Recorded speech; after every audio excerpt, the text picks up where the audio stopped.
how to read what a person is actually feeling even when their words, their explanation, say something completely different. To understand what a person is actually feeling, you must stop listening to their words and start watching their patterns of investment.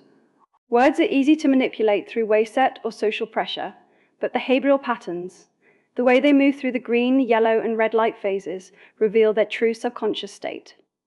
In the context of the traffic light framework, a person's explanation often acts as a mask. If someone says they are fine or not interested, but they are still showing signs of green light investment, such as asking questions, laughing, and being curious, then their words are a lie. They are actually feeling attracted. Conversely, if they say, "I miss you," but they stop initiating contact, they may just be performing a test rather than showing genuine effort. Step-by-step guide to detecting true intentions. Step 1. Identify the current phase and investment level. Before judging their words, observe if they are currently in a green light or yellow light state. If they are actively engaging, any wayward words should be treated as temporary waywardness or playful mystery. Step 2.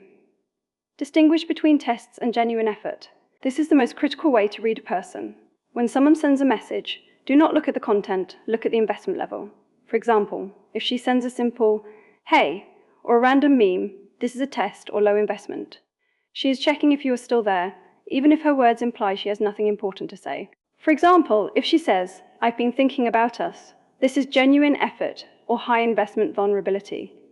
This is a clear sign of true feeling, regardless of any previous distance. Step 3. Watch the reaction to the strategic pullback.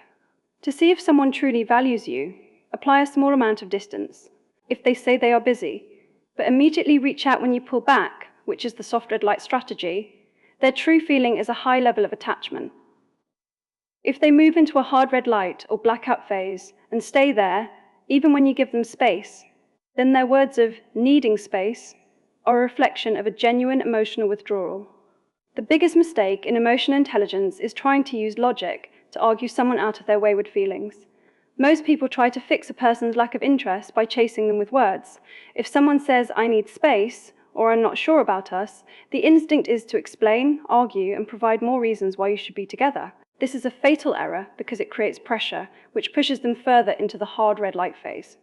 Instead of trying to change their mind with your words, you must use silence and space to let their true feelings surface. You cannot argue someone into feeling something. You can only create the environment where they feel it naturally. My personal advice: stop being a person who reacts to what is said, and start being a person who reacts to what is done. If there is a conflict between their mouth and their actions, always prioritize the action. If they say they care but act cold, believe the coldness. The simple rule to remember: action is greater than words. If the words and the actions don't match, the actions are telling the truth every single time. A key truth: people do not act according to what they say, they act according to how much emotional investment or security they feel in that moment. The golden rule of connection: to maintain a healthy rhythm, you must be willing to pull back even when things feel good. This prevents the relationship from becoming too predictable and forces the other person to reveal their true level of interest through their own effort. The simple formula for truth: observed behavior minus verbal explanation equals true emotional state.